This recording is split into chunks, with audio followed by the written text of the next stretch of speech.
Vamos agora para o momento da mensagem. Se você pode, abre sua Bíblia comigo novamente na Epístola de Paulo aos Romanos.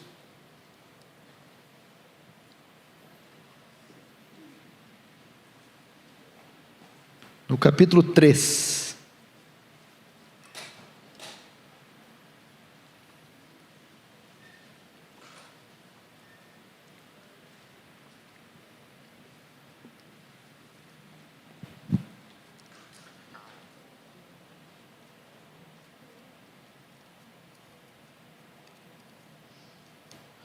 Romanos capítulo 3, vamos ler os versos 21 em diante.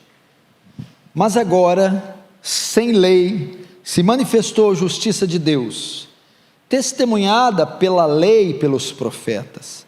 Justiça de Deus mediante a fé em Jesus Cristo, para todos e sobre todos os que creem, porque não há distinção, pois todos pecaram e carecem da glória de Deus, sendo justificados gratuitamente por sua graça, mediante a redenção que há em Cristo Jesus.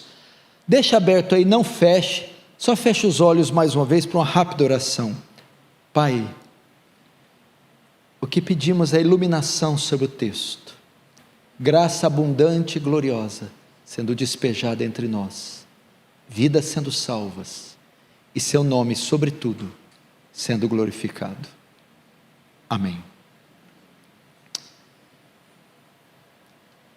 Irmãos, há alguns dias atrás, nós comemoramos mais um aniversário da Reforma Protestante, 503 anos da Reforma Protestante, e ela ocorreu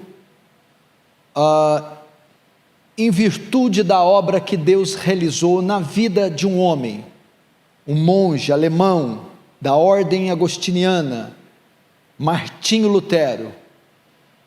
E a pergunta que Lutero fazia, o seu coração clamava todos os dias, é a pergunta que tem sido feita desde a queda do homem. E a pergunta é: como um homem pode ser perdoado dos seus pecados? Ou como Deus pode perdoar um pecador? Como um homem pode se tornar justo diante de Deus?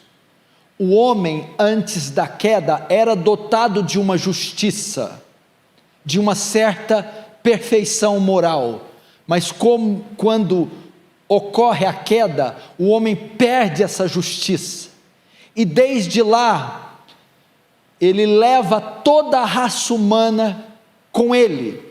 Logo, como diz Paulo, por um homem entrou o pecado, e pelo pecado a morte, por isso que todos morreram, ou como está no verso 23 do texto supracitado, todos pecaram, e todos então carecem dessa justiça. E esta é a pergunta que todos fazem desde então: como um homem pode se tornar justo? Como pode ser perdoado? Como pode ser salvo? E Paulo, o apóstolo Paulo, vai dar as respostas nesses textos que eu acabei de ler, no texto base da minha mensagem. Como um homem pode se tornar justo? É o que Paulo vai tentar responder em Romanos 3, dos versos 21 em diante. Paulo começa a carta aos Romanos dizendo que toda a raça humana está condenada.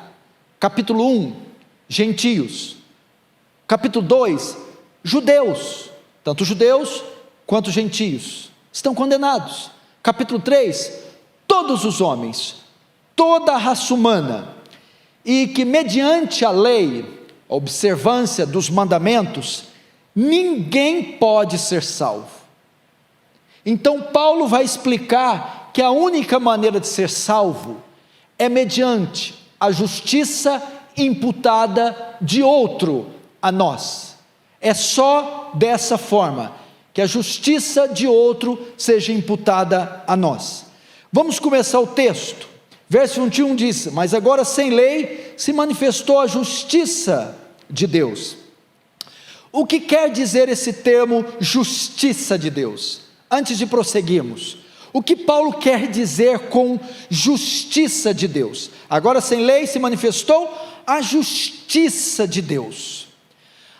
A justiça de Deus aqui é o modo como Deus considera, como Deus torna justo os pecadores que transgrediram sua lei, que ofenderam, que pecaram contra ele. Então, quando eu usar o termo aqui justiça de Deus, é o mesmo que usar perdão, é o mesmo que usar salvação, é o mesmo que usar justificação. Então, se manifestou o perdão, se manifestou a salvação, se manifestou a justificação. E esse versículo 21, ele tem aqui, esse termo justiça de Deus aqui, ele nos traz três verdades. Paulo, com esse verso e com esse termo, traz aqui três verdades que temos que aprender. Primeiro, é que Deus é justo. Ele aqui aponta, nos relembra de um dos atributos de Deus. Atributos são qualidades que Deus arroga para si. E ele cita a justiça de Deus, a excelência moral de Deus. O que significa Deus ser justo? Significa que Deus deve tratar os homens conforme eles merecem. Nesse sentido, se ele vai salvar pecadores, Deus deve fazer isso sem manchar sua justiça, porque salvar, perdoar pecadores é contrário à sua justiça, uma vez que esses pecadores merecem ser punidos e não perdoados. A justiça de Deus exige que o homem seja punido. Então, se ele vai salvá-los, ele deve fazer isso sem manchar sua justiça. Segunda verdade que o texto traz é que Deus não é só justo, mas ele também justifica pecadores. É o que o verso 26, 25, 26 diz, que ele é justo e justificador daqueles que creem. Então, o texto não revela só que ele é justo, mas que ele também justifica pecadores, ou seja, ele torna pecadores justos, ele declara pecadores justos, ele consegue fazer isso sem deixar de ser justo. E a pergunta é: como Deus declara pecadores injustos justos? Essa justificação, modo como Deus justifica, torna justo um pecador, é feita com base, não é feita com base no que somos, não é feita com base no que fazemos, não é feita com base em nossas obras.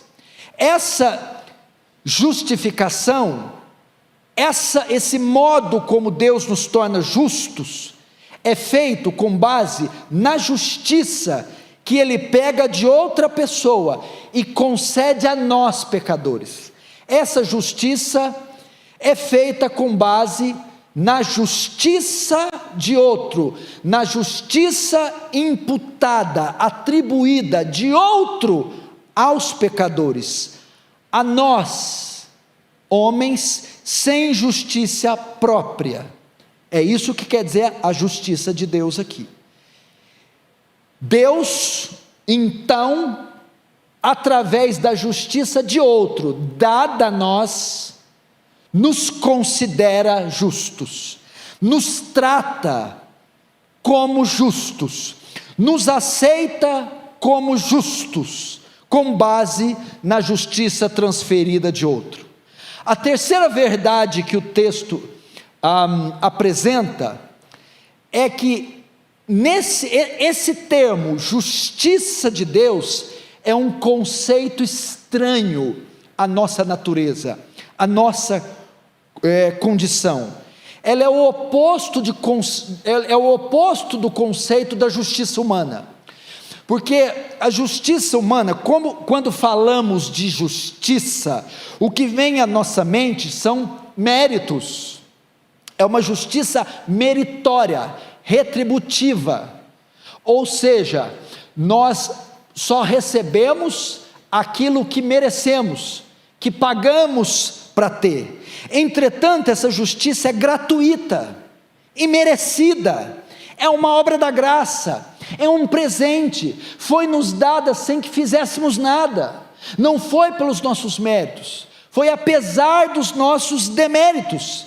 Somos justificados, tratados como justos, perdoados, salvos, sem motivo algum. Isso é um conceito difícil para muitos entenderem. Por isso que é tão fácil sermos legalistas, cairmos no legalismo, que de certa forma queremos participar, merecer algo de Deus, contribuir para o perdão, para a salvação. Por isso parece um conceito estranho ao homem, que é totalmente gratuito. Então esse processo de Deus justificar pecadores com base em uma justiça alheia é o termo que chamamos justificação. Vamos entender um pouco mais sobre a justificação, você ficar por dentro. O que significa esse termo? Que obra da graça é essa que Deus faz por nós? Primeiro, a justificação é uma ação de Deus, é uma obra unilateral, um só lado, é uma obra que compete somente a Deus, depende só de Deus, o homem não participa.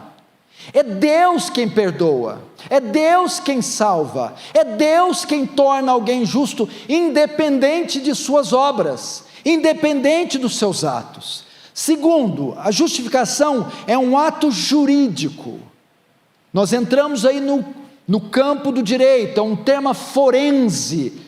Nós agora passamos para um tribunal, e nesse tribunal, justificação é uma declaração feita da parte de Deus. Deus, neste tribunal, dá uma sentença favorável ao pecador, o declara justo, justificação. É uma obra exclusiva da parte de Deus. Deus, em seu tribunal, nos declara juridicamente perdoados, justos. Mais uma vez, como ele faz isso? Com base na justiça transferida de outro, dada, vestida, dada a você, vestida. E a terceira coisa que você deve aprender: o ato da justificação não muda a nossa natureza, continuamos pecadores, nossa essência não muda, o que muda é a nossa sentença, é a nossa condição. Não fomos transformados em justos, fomos tratados como justos, continuamos com pecados, mas não somos mais tratados como pecadores. Isso é justificação. É um ato que você não vê, que você não sente. Acontece depois, a santificação, você vê, você sente. Mas a justificação, ela acontece na eternidade, no tribunal de Deus. Você continua pecador. Você não é transformado num santo, num justo, mas é tratado como um santo, como um justo. É declarado, é uma declaração legal, forense, jurídica. Juridicamente você está quites com o tribunal do céu, com as demandas da justiça de Deus, com a lei de Deus. Isso é justo, juridicamente não há culpa em você. Você pode gritar agora, e agora nenhuma condenação há para os que estão em Cristo Jesus, porque foram declarados justos. Romanos 8, Quem intentará acusação contra os escolhidos? É Deus que justifica, e quem os condenará?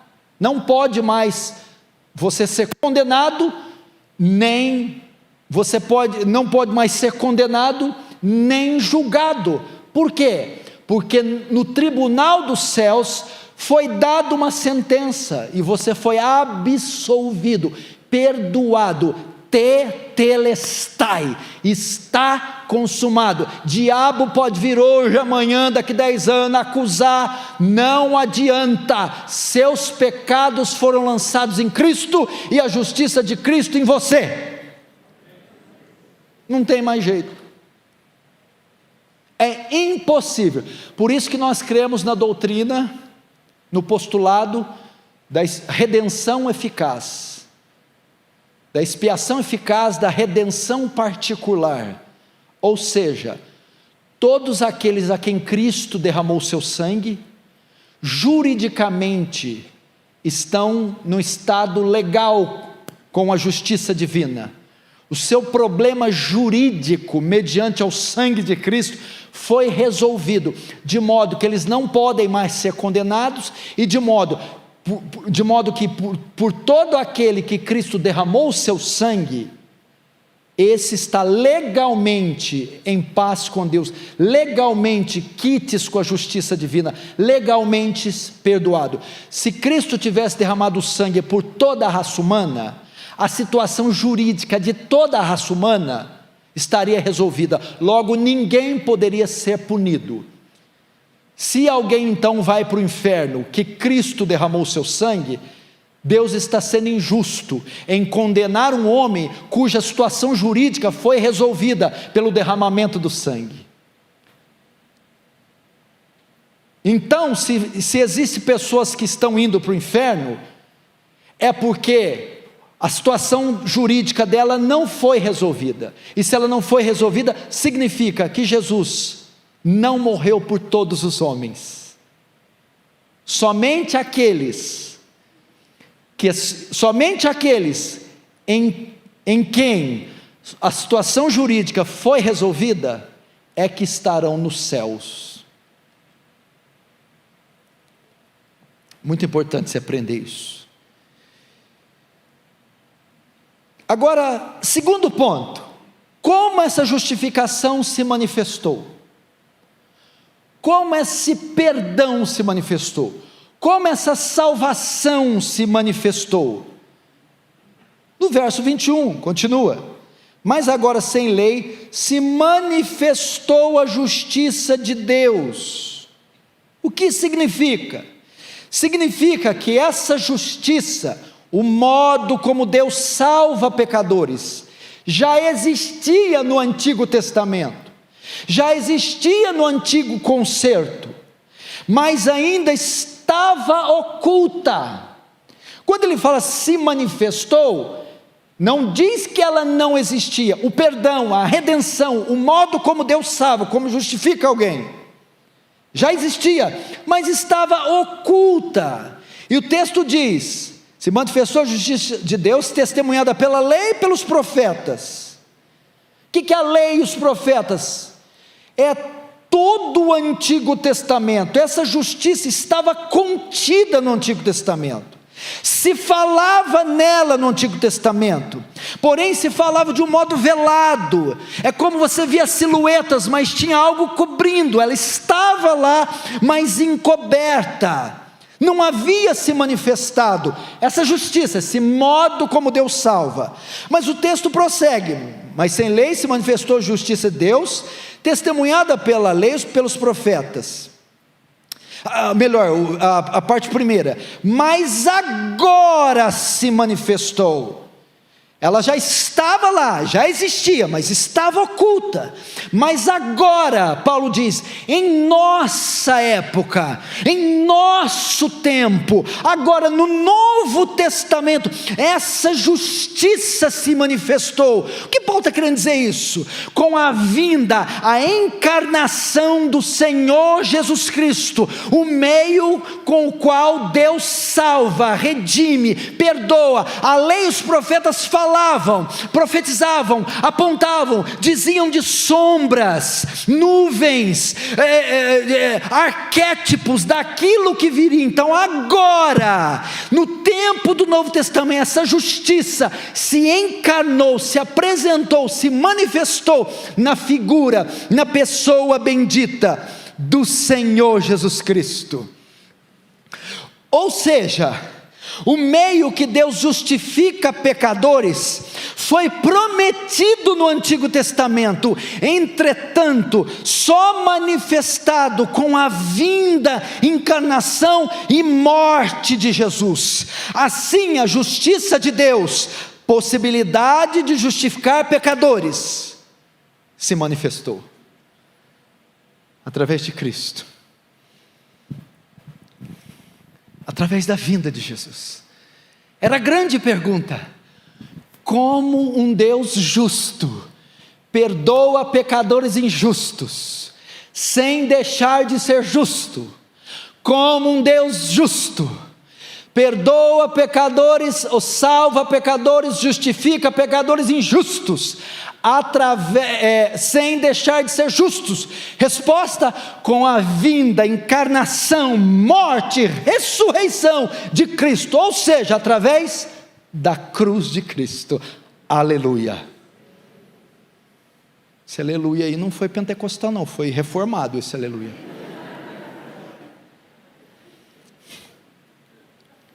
Aleluia em grego esse aí. Agora temos outra verdade gloriosíssima aqui. Como essa justiça se manifestou? O verso 21 dá: mas agora sem lei se manifestou essa justiça. Presta atenção nesse termo, é muito importante. Sem lei. Ele está dizendo que essa justiça, a maneira que Deus perdoa, salva, se manifestou sem lei. Ou seja, a maneira com que Deus salva um pecador não é baseada na obediência da lei, em méritos, em obras. A maneira com que Deus perdoa um pecador independe das suas obras, da obediência aos mandamentos, sem lei. É o que está no capítulo 19, verso 19. Ora, sabemos que tudo que a lei diz aos que vivem na lei, e o diz para que se cale toda a boca, e todo mundo seja culpável perante Deus, visto que ninguém será justificado diante dele por obras, em razão de que pela lei vem o conhecimento do pecado. Paulo está dizendo que a lei foi dada para calar nossa boca, que a lei só serve para fazer todos condenados e culpáveis diante de Deus, que pela lei ninguém pode ser justificado, perdoado, salvo, e que pela lei vem o conhecimento do pecado. Ou seja, a lei é para nos fazer mais pecadores que temos consciência. Paulo vai dizer que essa justiça prometida e manifestada no Novo Testamento, até através da morte, da vinda, morte e ressurreição de Cristo, ela aconteceu sem lei, sem mérito, sem obediência, sem observância, sem obras, sem méritos.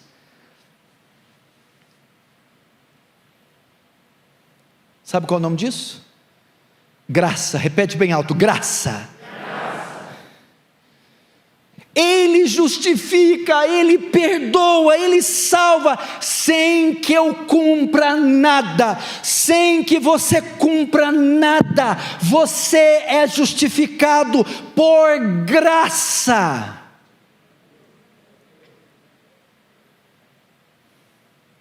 Isso é tremendo, maravilhoso. Agora, se não é pela lei que eu sou justificado, perdoado, salvo, como é então que eu alcanço essa justiça, esse perdão, essa salvação. Como é então que alcançamos essa justiça? Verso 22, justiça de Deus mediante a fé em Jesus Cristo. Resposta: eu recebo essa justiça mediante a fé, pela fé somente, sola fide, somente a fé. A salvação é uma obra da graça. Efésios 2, 6 a 8, pela graça sois salvos, por meio da fé. Isso não vem de vós, é dom de Deus. Não vem de obras, para que ninguém se glorie. A salvação é uma obra de Deus, é unilateral, vem de Deus. A fé é a ferramenta, é o objeto com o qual eu recebo essa graça chamada salvação, essa justiça de Deus. A fé é o meio que Deus aplica essa justiça. Justiça de Cristo que não possuímos, é através da fé. Não é por obras, não é meritória, é por fé. E o que é fé aqui? Como é a fé salvadora? Qual é o caráter da fé salvadora? Muita gente entende fé como pensamento positivo, esforço, aquela fé do caroço, eu creio que ele vai curar o meu caroço. Não é. A fé é a plena consciência de quem Deus é, de quem nós somos e do que Cristo fez. A fé tem a ver com consciência, é a plena consciência na sua obra. Quando eu então entendo quem eu sou, um pecador miserável, quem Deus é, justo e santo, o que eu mereço, o lago de fogo, e o que Cristo fez, morreu substitutivamente por mim. Quando eu tenho essa consciência e lanço minha esperança, minha confiança nele, eu estou crendo de forma salvífica. Essa é a fé salvadora. É assim que você é salvo. É admitir nossa falência, é reconhecer nossos pecados, é aceitar nossa justa condenação e olhar para as nossas obras e dizer: são trapos de imundícia, minhas melhores obras são pecado, mas eu lanço minha esperança de salvação no mérito de outro, na justiça de outro, na obra de outro. É reconhecer meus pecados. Então, quando eu faço isso, eu alcanço essa justiça.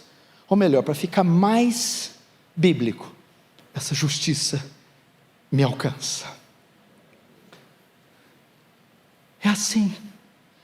Se tem um pecador nos vendo e carece de salvação, e carece dessa justiça, como eu alcanço essa justiça? Você deve renunciar à sua justiça, renunciar seus méritos e confiar exclusivamente nos méritos de Cristo. E é nesse momento que o martelo do céu é batido e você recebe essa justiça. Amém? Agora, quarto, para quem Deus concede essa justiça? Há alguma categoria especial na qual Deus concede essa justiça? Para quais pessoas Ele concede essa justiça? Há algum grupo privilegiado? Veja só, 22, justiça de Deus mediante a fé em Cristo Jesus, para todos e sobre todos os que creem, porque não há distinção, pois todos pecaram e carecem da glória de Deus. Paulo responde aqui dizendo que a justiça, a quem a justiça de Deus é dada. A justificação, método com que Deus perdoa, declara legalmente justo, ocorre somente com os que creem. O que Paulo quer dizer com isso? Veja só, no 23 ele diz: todos pecaram. Todos pecaram, significa que todos os homens, religiosos e não religiosos, judeus e pagãos, santos e impuros, na sua tentativa de alcançar essa justiça, falharam. Todos pecaram, todos se fizeram culpados. Então o método para um ser salvo é o mesmo método para o outro ser. Não há uma categoria especial, porque todos pecaram. Então a maneira com que Deus justifica é pela fé a todas as categorias de homem. Não há homem que não precise crer para ser salvo, não há homem que não precise da fé para ser justificado, porque todos estão na mesma condição. Então o método para ser salvo é igual para todos. Tem que crer, é pela fé. Por quê? Todos precisam crer pela fé, porque todos pecaram e carecem da glória de Deus. O que significa? Que a nossa justiça não foi suficiente para sermos aprovados diante de Deus. A nossa justiça não foi suficiente para o perdão. Por todos nós termos pecados, todos nós carecemos da glória de Deus, ou seja, carecemos do perdão, carecemos dessa justiça que só pode ser dada pela fé a todos os homens.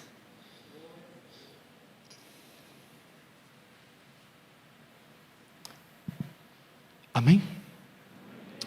Agora Paulo vai mostrar o âmago da justificação. Verso 24: sendo justificados gratuitamente por sua graça, mediante a redenção que é em Cristo. Veja o âmago, como a justificação é concedida.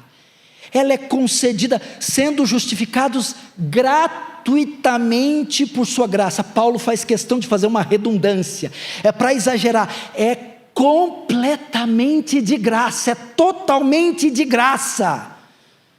A origem da justificação não está no que nós fazemos, mas está no amor de Deus.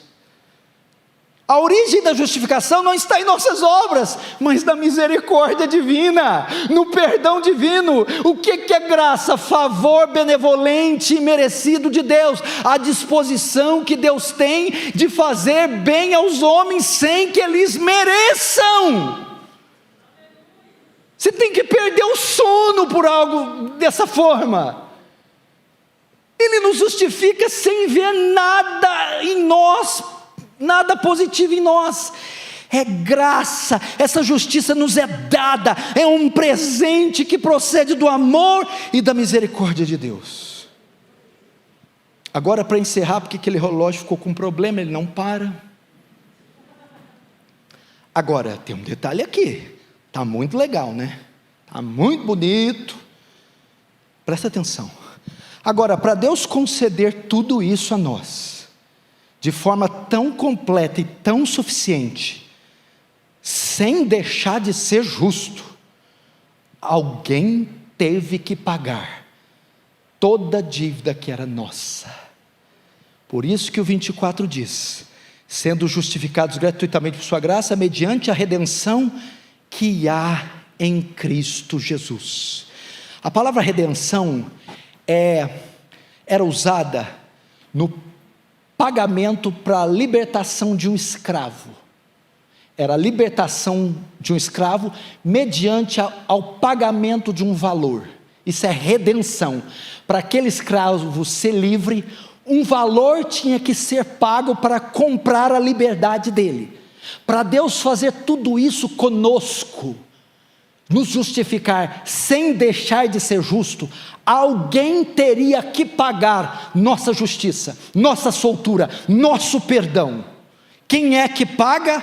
Pela redenção que há em Cristo Jesus, mediante ao sacrifício vicário de Cristo. Deus só pode fazer isso através da morte de Cristo na cruz. Ele morre como pagamento para comprar nossa soltura, liberdade, perdão, nossa redenção.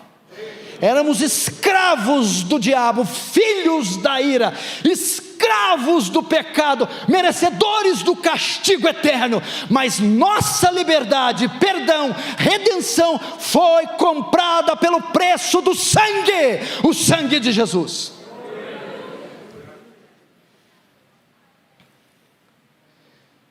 É isso que Paulo está ensinando. Deus só pode aplicar a justiça do seu Filho de graça em nós, mediante ao pagamento de nossa dívida na cruz do Calvário. Quem crê nisso diz amém. Amém. Agora eu termino em 3 minutos e 12 segundos. 4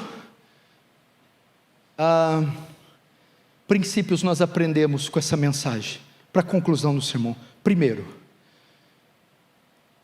a justificação pela graça mediante a fé quebra todo o nosso orgulho. Não pode ter aqui crente de nariz empinado, porque todos pecaram.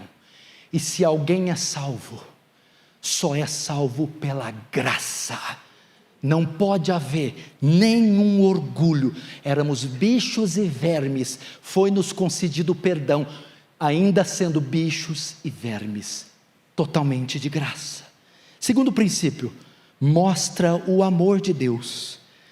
Deus não tinha nenhuma obrigação, nenhum dever de nos salvar, de nos perdoar, mas o fez baseado em seu amor. Deus prova o seu muito amor para conosco, tendo enviado o seu Filho Jesus para morrer por nós, sendo ainda nós pecadores. Porque Deus amou o mundo de tal maneira que deu o seu Filho unigênito, para que todo aquele que nele crê não pereça, mas tenha vida eterna. Terceiro, como eu sei que eu fui justificado? Como eu sei que eu recebi essa graça gratuita? Como eu sei que a justiça de Deus se manifestou em mim? Que eu sou perdoado, redimido? Como eu sei? A justificação é uma obra invisível, mas ela é provada por uma obra visível: santificação. Eu mudei minha vida, mudei meus princípios, meus valores, meu pensamento, minha conduta. Quarto princípio que eu aprendo, pode começar a tocar o teclado aqui se quiser. Esta justiça ainda está disponível hoje para aquele que crê. Essa justiça que foi manifestada agora com a vinda de Cristo está disponível para você. Talvez você que me vê em casa ainda está morto em pecados, é um crente falso, religioso, mas não nasceu de novo, ou conhece alguém, um ente querido. Eu quero dizer que essa justiça está disponível a você hoje, e é pela fé. Creia nessa obra bendita, lance-se em Cristo, se atire nas suas obras, nos seus méritos, confie nele para a salvação, se arrependa e receba agora, hoje, uma sentença favorável no tribunal de Deus, e seja salvo. Amém?